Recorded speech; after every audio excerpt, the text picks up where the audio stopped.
So what are we looking for when we hire a CTO? It depends a bit on the stage the company is in, of course. If it's for a very early stage company, we're going to try to find a different profile than if it's, for example, a company where there is already a technical team of like 40 people. So really the maturity of the team and the stage of the company are very important to understand like what kind of CTO you need to hire. And also depending on the kind of technical expertise already available in the management team. So for example, if it's a very technical company and the founding team is technical themselves, probably you're going to need another CTO than if there is no one technical in the management team and they need someone to bring in that expertise. So for example, in the first case where there is already, for example, a technical co-founder, and they are going to hire their first CTO, probably you're going to find someone who's a bit more into the processes, organizing things, not a really hacker type, like we call it. If it's the first technical personal management team, you probably want to go for a bit more of that hacker type where they can also program themselves and do the innovation themselves as well. So, and that's in the early stage. In the later stage, it really depends already on what kind of team you have. Is there already a CTO that was there? Is it the first CTO that we hire? Is it a replacement or is it to help the existing CTO? Or is the existing CTO going to take another position? That also defines a bit like what are we looking for? And we define it in different kind of roles rather than just titles. We believe you need to have someone driving innovation. That's typically the early stage CTO. But also you need to have someone driving the process, basically the delivery. And for that, you need more of what we call a VP engineering kind of profile, where they are really into the processes and making things run smoothly. And then the third thing is what you would call an engineering manager, which is basically the person taking care of the human capital. In some situations, you can combine those three different roles into one person. In some cases, there is, for example, already a CTO, and you can bring in an engineering manager or a VP engineering to take care of the rest. So it highly depends on the situation the company is in, and of course, their goals for the future. Awesome. Well, it's interesting how these roles mix up and evolve also as the company grows. And I guess in larger organizations, the business understanding is even more important than in smaller ones. Is this also your experience? Like, is this something you also interview CTOs about? Yeah, of course. I think having an understanding of the business side of things is extremely important. In early stage, it's a bit less important. But as soon as there is a board with investors, I think it's very important that a CTO also understands what's happening in a board. If they're not sitting in on board, that they get briefs on what's happening there. But also, for example, that they can make a proper budget, that they can present the budget to the board and really translate the technical challenges that a company is facing. Every company is facing those to the non-technical people in the board and explain them why certain things are happening in a certain way. So for me, it's definitely something that we value. If a CTO has no capabilities to do that when he applies, I think it's something that you can learn, and it's more making them aware of the fact that it's necessary. So we will always put in a job description, for example, that they'll need to manage the budget of the engineering team. And something that I will press on for sure is to make sure that they own the budget and they also understand the expenses that they're making. And for example, when they make hiring decisions, that they do that wisely as well. And now when you are talking about budget, I'm wondering, how do you know that someone is actually capable of managing the budget or putting the budget together? Because, I mean, on one end, it could be relatively easy just to come up with some Excel spreadsheet and have some, columns and rows with numbers. And on the other hand, there is something, I guess, super advanced, very professional with lots of, financial insights. So how do you know, or how can you evaluate whether the person is just kind of faking it with some simple spreadsheet? What's the benchmark in this sense? Yeah, I mean, it's not something that we specifically test because we have a test for CTOs, so we let them do some kind of an assignment, and it tests resource management. So they have to make trade-offs between size of engineering team or seniority of the engineering team, for example, which is in the end also a budgetary decision. But it's not something that we test specifically like, okay, can they make a budget? It's sometimes there's something, if it's important for a company, that we will bring up in the interviews and let them explain how they would see that. But I think from the assignment they have to do, we understand that they also think about the business impact of their decisions. So I guess that's more important than making a budget. Every CFO wants to have their own style of making a budget, so I don't think there's like the one way to create a budget. If it's an Excel sheet, you are free to do what you want, of course, but hopefully there is some kind of tool in place in the company to make the budget, and then it's for the CTO to learn how to use the tool and to follow up on it closely. Awesome. And when you talk about the financial understanding and the financial numbers, like what's there beyond the basics? I mean, like profitability, ROI. Like if you talk to a CTO and evaluate his or her business capabilities, what are some of the things that you ask about or would like to check deeper about? Yeah, for me, how we check it is by checking the decisions that they will make. So present them with a certain case where they have to make decisions. And based on their decisions, either you can make a very technical decision. So I'll give you an example. There is an existing Android application. You want to bring it to iPhone, iOS. What are you going to do? That could be a case. And then the question is, there is, of course, multiple routes you could take. You could say, okay, the Android app is written in Kotlin, so it's not cross-platform. So yeah, we need to build an iOS app in Swift, right? So then you have the two platforms natively, but you could also say, okay, if you have two platforms natively, we have to have two engineering teams or people capable of doing both, which is hard to find. So hard to find means expensive. If you need to have two teams, that's of course double the price. So maybe instead of going native on both platforms, we forget about the Android app that we created and we create a cross-platform app in React Native or Flutter that covers both platforms. And so we only need one team, and we hopefully have more resources available. Thus, they're cheaper to cover both platforms. And that's the kind of trade-off that we're thinking about. If you think from a purely technical perspective, most people would say, yes, we're just going to do the Swift team because it's better. But then you have to argue, why do you want to go native? Of course, if you're a game and you need a lot of resources, then yes, it might make sense. But if you're a code application that's not very high on the visual side of things, then that's something that we would question. And so we leave these things very open in the assignment that we give them. And based on how they deal with this situation, we get to understand which things they take into consideration, and we let them present their business case with that. So that's a very easy way to check, like, okay, what would their approach be, and do they think about the financial side of things as well? Choosing a programming language is highly defining on your budget, because if you use a programming language where there's not a lot of people in the market, for example, if you go with Ruby these days, or Go or Rust, which are very nice languages to work with, it's finding those people is hard and is expensive. So we would always go, for example, for a programming language where there is more people that have the experience with working with, which make the resources cheaper. So for me, lots of things in an engineering team can be translated to a budget and a monetary amount. And that's something we try to understand if a CTO has a kind of notion of making that translation. Yeah, wonderful, wonderful. And what about the industry knowledge? Is that also important? Because on one end, the technology, the programming languages, as you say, they are the same, whether someone works in a fintech company or travel tech. But at the same time, the business knowledge is important. So is industry also something that you consider when evaluating CTO's fit? It depends a bit on the challenges in the company and the type of company you're dealing with.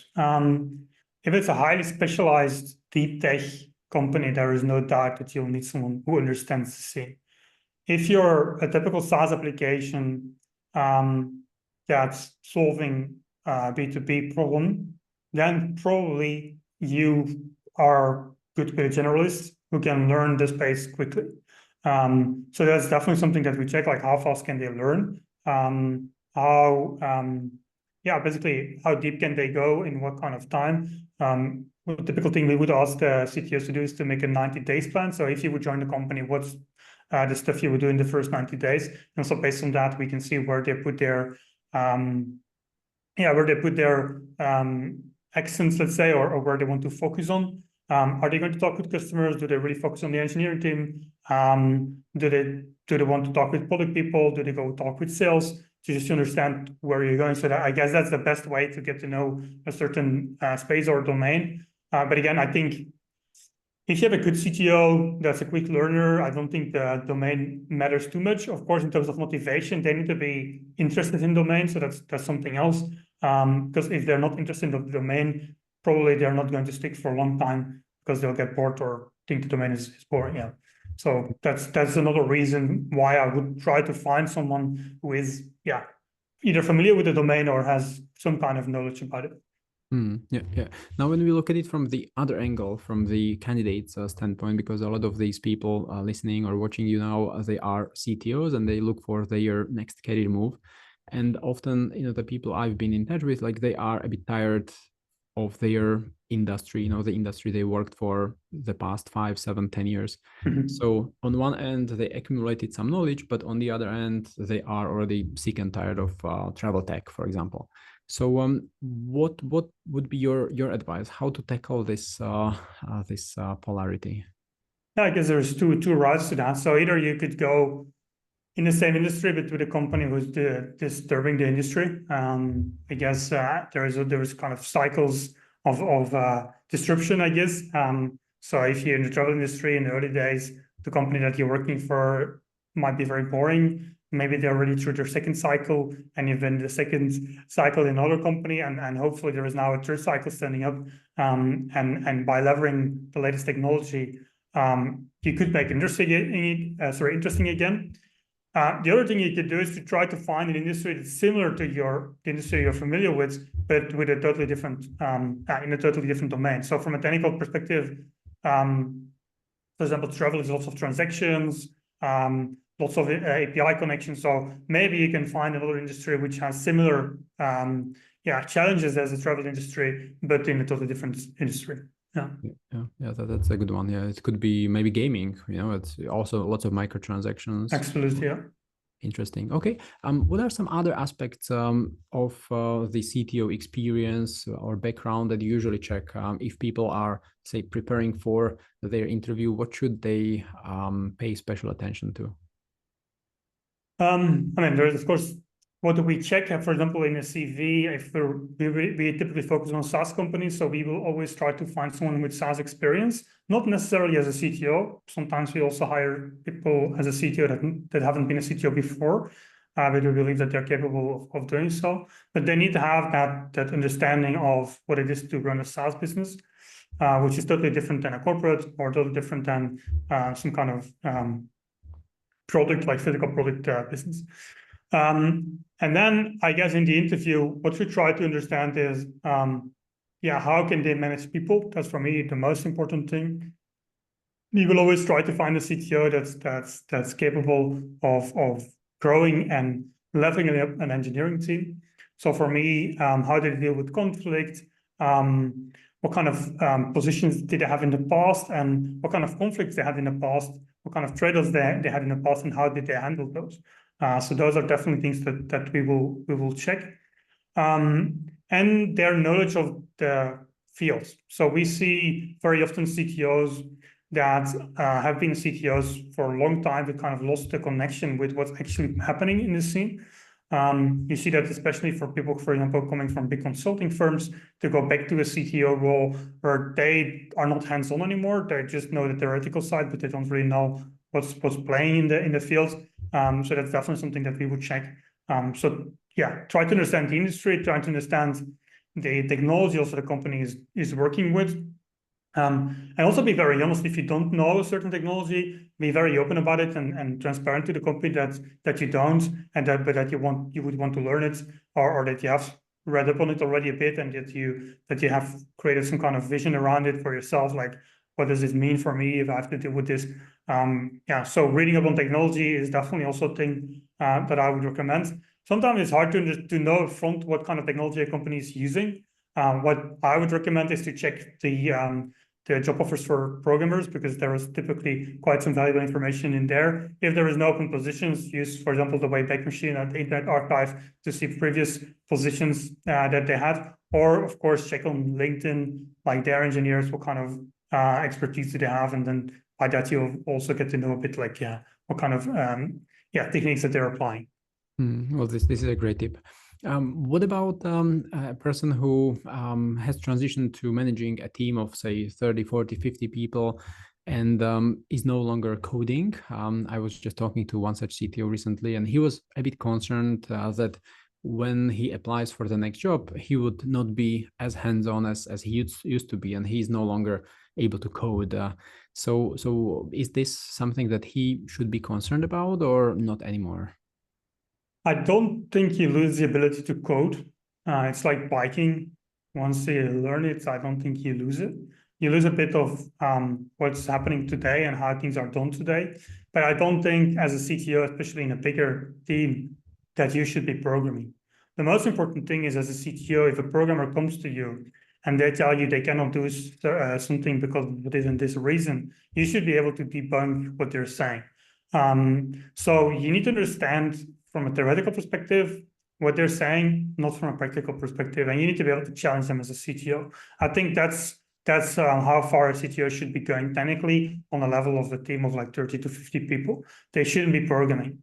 Of course, they can, but then you have to be very careful that you're not bypassing the engineering team, because that's highly demotivational if you're going to do that. So if you as a CTO are programming, it's either for very quick proof of concepts, or you really need to know the drill and how how the engineering team works and what the rules are, so that if you contribute to the code base, that you do it in the same manner as they are doing. Because otherwise it's going to hurt your engineering team and the motivation they have that the CTO can bypass all the processes that they will need to follow. Yeah, not to cut corners just because you are the CTO and you can. This is a good one. Are there some other trends that you see on the market when it comes to CTOs? Some new demands across different industries or maybe geographies, or maybe demand for different skill sets? Yeah, what I see a lot recently is people putting the title CPTO. So basically, this is combining the chief technology officer and the chief product officer roles into one role. I think that's a bit of a strange thing, because for me, a CTO is also in charge of products, unless there is a CPO. And if there is a CPO, that's most of the time because it's a highly there is already quite a big product organization that needs to be managed, and the product is something that's very close to customers, where they need a lot of product management work and user research, for example, to get the product to their customers. The CPTO title, I think it's for me, it's a bit annoying, because like I said, I think a CTO should have the notion of product anyway. And in a typical organization, the CTO would also oversee, for example, the product managers. So for me, it's part of the CTO responsibility to also understand product. I think that this is happening because there's, of course, a lot more product management being installed in companies today. And so they want to put this kind of attention to it, that the fact that they also care about products, and that's why they call them CPTO. For me, it's always a bit vague, like, are you now the CPO? Are you the CTO? Sometimes they make the CPO then the CPTO because they're a better manager, because product people typically come from a more business background than the technical people. So for me, I guess in those cases, they do that because, they then get to oversee the CTO, for example. So I have an organization that we're working with today where there is a CPTO and then a CTO underneath them. I think that's a very bizarre situation. I think it makes way more sense to then say, okay, we have a CTO, we have a VP engineering or a VP product, and basically or VP engineering and a VP product, and they work together, rather than to say, okay, we make this new title that covers everything, which for me, a CTO should cover anyway. The other way around, having a CPO oversee the engineering team is a bit harder if the CPO has no technical knowledge. So, I mean, I've been a CPO as well in my career. Of course, I'm technical, so then I can also help with the technical side of the team. But in general, I think as a CPO, I don't think you should also be putting on the CTO hat. And as a CTO, you can put on the CPO hat, and you should, if it's a small team, until the moment that you realize that you need to have someone more specialized in product management to oversee the product operations. Well, this is a great insight. And now when you were talking, I had some flashbacks because I used to be a CTO as well years ago in a fast growing startup. And I also managed the product team, but it was very small, just 2 people, 3 people in the product team. So, we were not as creative back then, to have this CPTO on the business card. But I guess people are a lot more creative these days now with ChatGPT, they can come up with all these fancy titles. Yeah, maybe that's. I guess it's more because typically it's a CPO who gets also to manage the technical team, and then they just need to give the person a title so they can justify the fact that they also oversee the engineering team. I think that's a bit of a lousy reason to do it. Yeah. What about the other title, like CIO, for example? Do you see this title also more prevalent than CTO? Or of course, the question is, what do you define as CIO? Is it Chief Innovation Officer? Is it Chief Information Officer? Like, which one are you looking at? Yeah.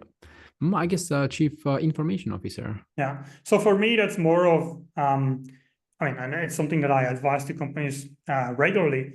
For me, a CIO is a person overseeing everything that has to do with the processes within the organization and the information management.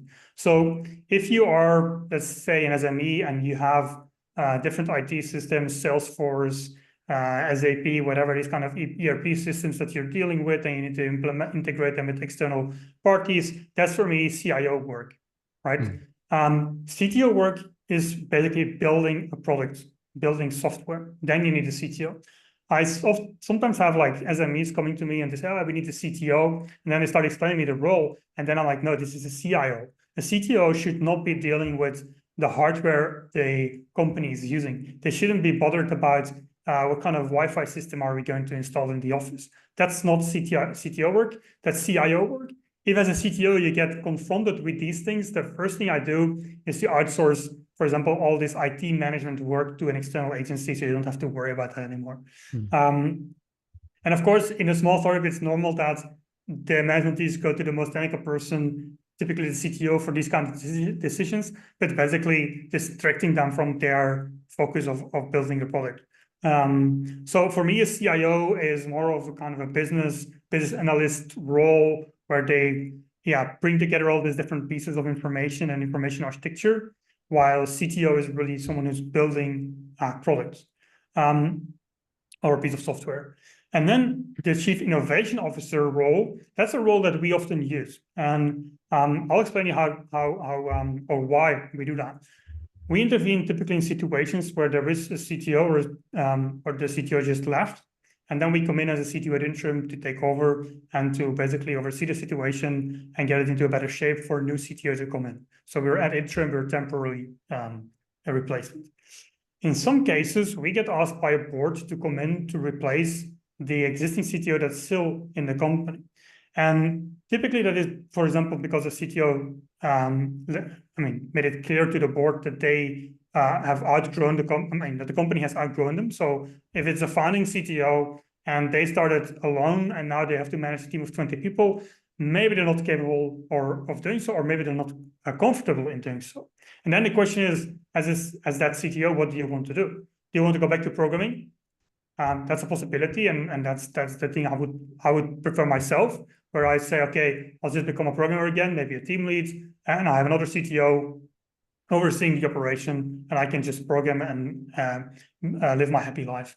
The advantage of that is that you can still program. The downside of that is that you have to follow the processes of the engineering team. So you can only get back to being a developer if you are still up to date with technology and if you're willing to follow the rules of the engineering organization, the processes, so that you are an added value to the engineering team rather than annoying them. If you're not up for that as a CTO, then that's typically where we would put them in a Chief Innovation Officer position, where basically we say, okay, you brought this company from nothing to where we are today. You have built all these great features and you've innovated a lot. You built a very nice product, but you realize this is your ceiling in terms of, okay, management-wise. We want you to get back to being innovative.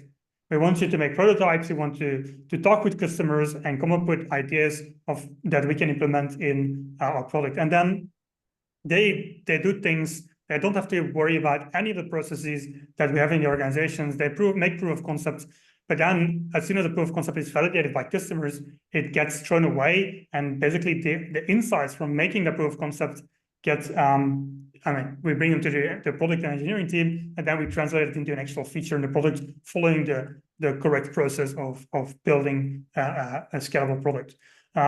So that's definitely one of the things that we would do if you have this position where a CTO, that they care about the title, they don't want to be the CTO anymore, that they still want to program, but they don't want to be part of the engineering team. So that's kind of a position that we create them for them to do what they need to do.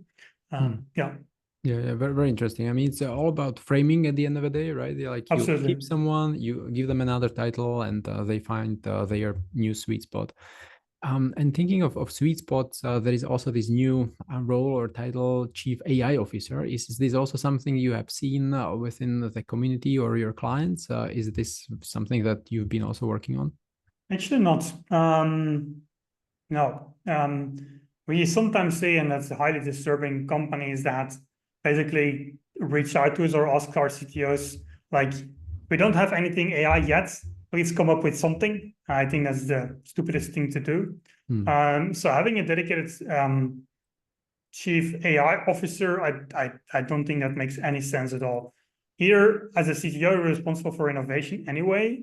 So as a CTO, you should be following the trends, and you should know what can we as a company leverage with AI.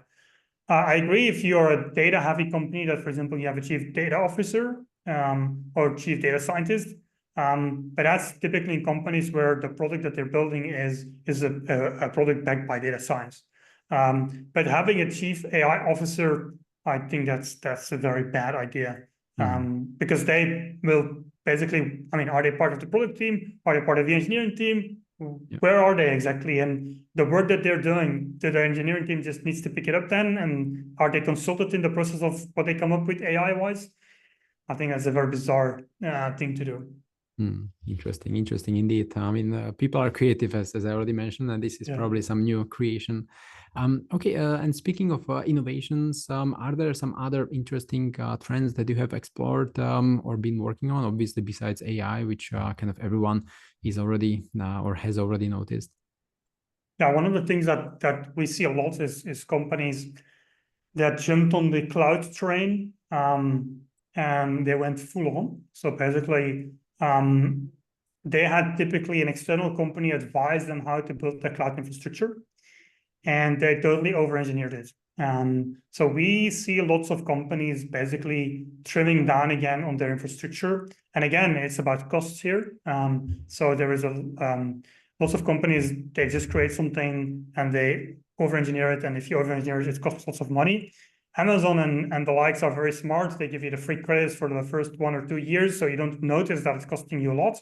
But then once that period is over, the cost starts kicking in. And so we get a lot of companies where basically when we get to intervene, we see that they have this crazy setup using Kubernetes in the cloud. And and actually, in most of the times, they don't need it at all. So what we do is we will basically trim it down to a pretty basic setup again. That's easier to understand, and also for the engineers to collaborate to, because the step up for an engineer in these technologies is pretty high. So if we can simplify how infrastructure is managed, and we are big advocates of infrastructure as code, then basically you can really do DevOps like how it's meant to be, where basically the engineers can contribute also to the infrastructure if they understand what the infrastructure is about.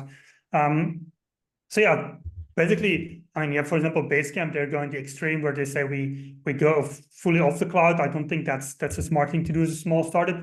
At that scale, probably yes.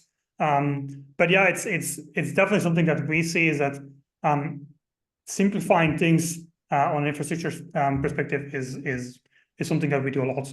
And one other thing, and I'm going to write a blog post about it, that I encounter a lot recently is what I call framework junkies.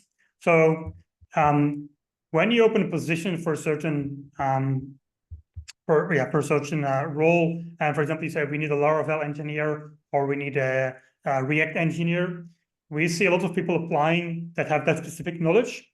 But when you start checking the knowledge they have on anything else in the ecosystem, it's very limited. So these are people, and I compare them a bit to like maybe 10 or 15 years ago, people who could copy paste from Stack Overflow. Basically, they were able within a certain framework to make something. Now you see the same, that people who are really vested into, for example, Laravel, but they don't really understand the inner workings of the framework itself. So they're good at creating something like the scaffolding, like the first version, but they don't know anything about performance or infrastructure, for example. And then if things start to scale up and get more loads, you see that everything starts to break because they had no clue what they were doing. And that's pretty worrisome to me, that an engineer is really focused on one framework rather than to understand programming as a whole. And it's also something that you see in the kind of coding bootcamps that people follow, where they teach you one framework rather than programming, which is, I think, a very bad idea to do. So our team, for example, we have people, and most of our people, they can do multiple programming languages, but we have people that I throw them 1 week they're on Python, the other week they're on PHP, the other week they have to do with JavaScript, and they don't really care because they know how to program. And of course, if you're going to dive into a project with Django, you'll need to understand, okay, of course, first you need to know Python, but you also need to understand the ecosystem, you understand the framework. But yeah, as soon as you get into that, you see there's lots of similarities also with the other frameworks that you're using, and you get to used to it pretty quickly. But if you cannot do that as an engineer, you're very limited. And also as a company, this makes that you're making a lot of technical debts already because of these people not really understanding actually what they're doing and what the consequences of what they're doing, because they're so specialized in that one framework. Well, these were great tips, both regarding this cloud streaming and the engineering kind of depth, but also the spread. Now I'm kind of wondering, maybe the last final question before we wrap it up on this note, actually, are there some other tips for CTOs who may be looking for a new opportunity and they wonder, okay, what do I do? I should also have wider knowledge about more new innovative technologies. I should also think about the cloud and how to trim the cloud.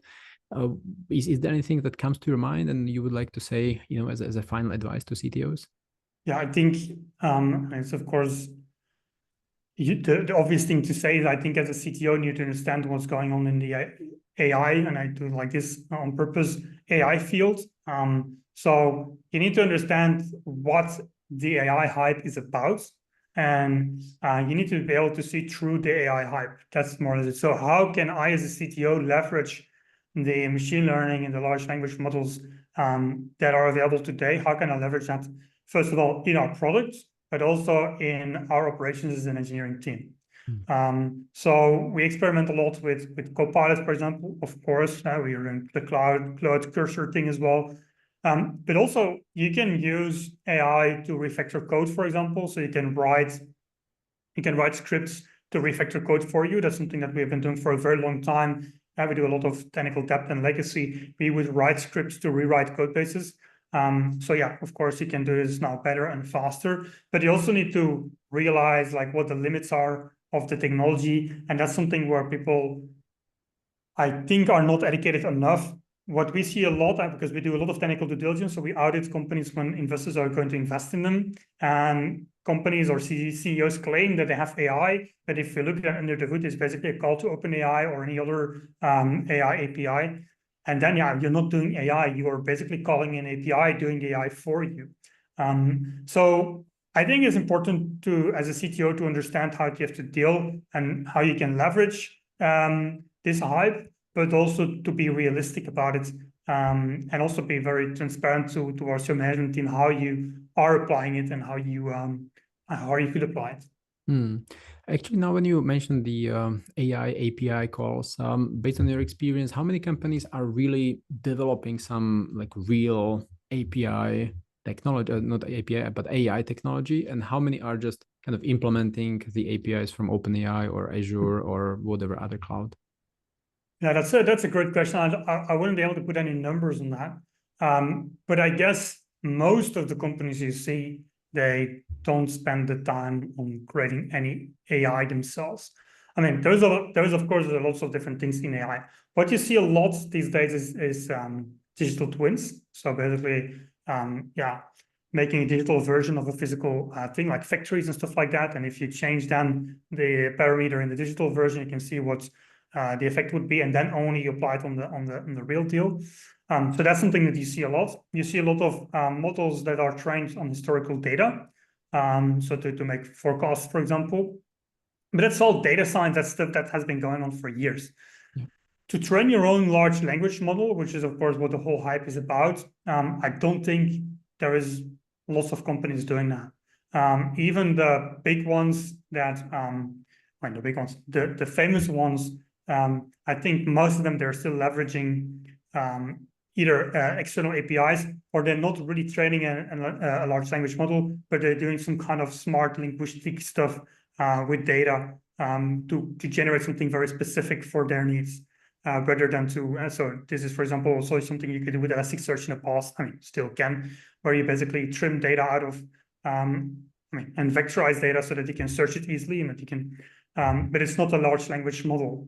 So training a large language model is extremely expensive, so there is very few companies who can afford to do that. I mean, if Apple is not doing it, if Notion is not doing it, because they're all using OpenAI, how in the earth would a small startup be able to do it at this stage? So I don't think that's